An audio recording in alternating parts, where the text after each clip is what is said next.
What's up, YouTube? This is Too Raw for TV. So, well, what a difference a month makes.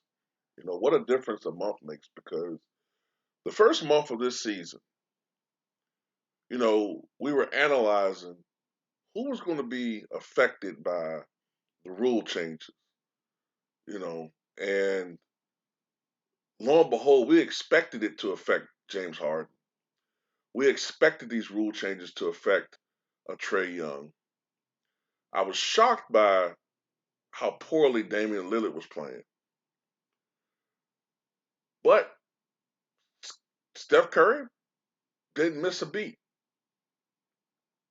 And the first month of the season when he was playing lights out basketball, dropping 50 in that matchup against Trae Young. Then of course he goes to the Barclays Center and just puts on a show against the Brooklyn Nets, a statement game of sorts against Kevin Durant. Had people on the road chanting MVP, you know, and not just him. The Warriors were off to a rather historic start. I mean, it was reminiscent of those great Warriors teams from, you know, 3, 4, 5+ years ago. And it looked like, he was going to be the MVP. He was the runaway favorite. But starting in that game against Phoenix, I believe it was the game they lost, and he shot 4 for 20, like one of the perhaps the worst shooting game of his career. 4 for 20, 4 for 21, or something like that. Worst shooting game of his career. Ever since then, Curry has been in a career long slump.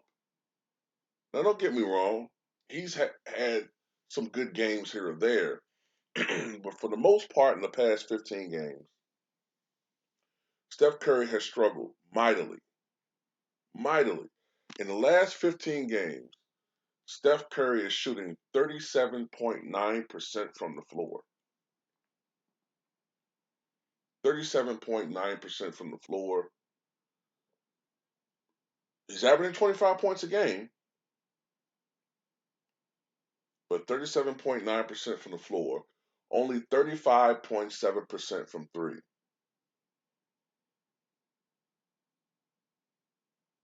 He's averaging 5.1 assists, but only against 3.5 turnovers.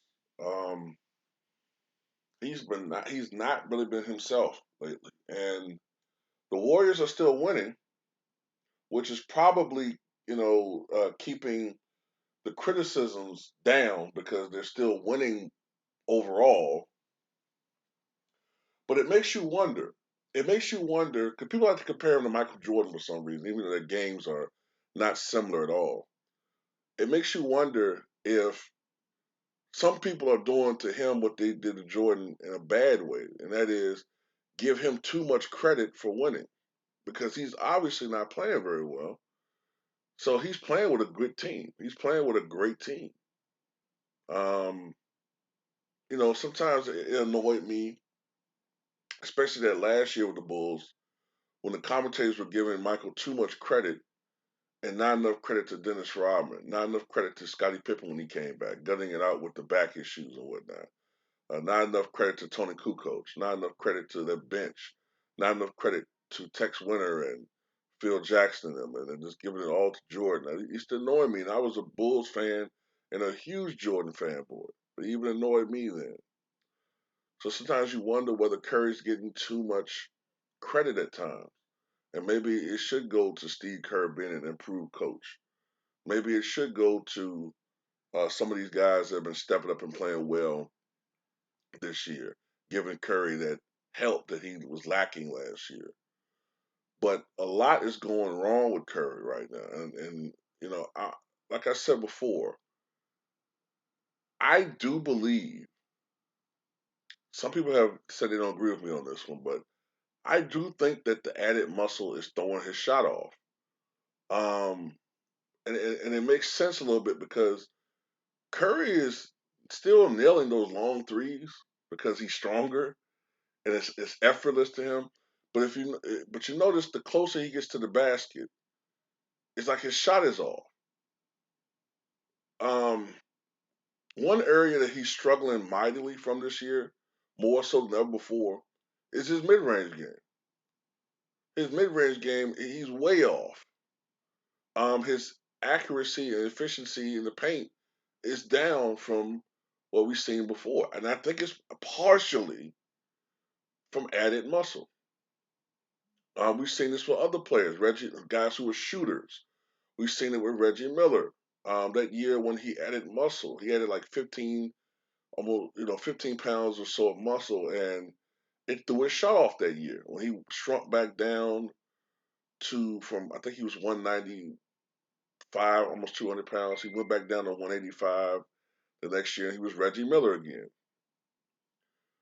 Kobe had put on like 15 pounds of muscle one year, and he didn't have a good season by his standards. Jordan slowly put on muscle, and even with that, at the beginning of the 90-91 season, he was having issues with his efficiency. So I don't know. Maybe that's playing a role. I'm not certain of that. Maybe there's some other stuff going on. Maybe the stuff that we read about. You know, off the court stuff. Maybe that's affecting him.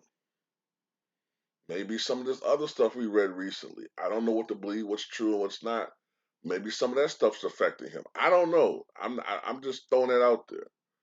All I know is that the stuff we haven't seen him have this much trouble in quite some time. Now, we have to believe it's gonna correct itself, but I mean I'm looking at his numbers and it's like I hate to say this, but I mean he's shooting 42.7% from the floor. By far, that is the least efficient season of his career. He's shooting 39% from three, which for anybody else would be magnificent. But we're only criticizing Steph Curry right here. If you want to call it criticism, we're pointing it out because of his greatness. This is not what we expect of Steph Curry. Maybe you expect mediocrity from him. We expect greatness because that's what he's been giving us for so long. And to see him be ordinary, it for this long, I'm even beginning to wonder, could it be even age? Is Curry going to be one of those guys that just ages quicker? I mean, I'm just trying to come up with answers for what's going on right now. But tell me what you guys think.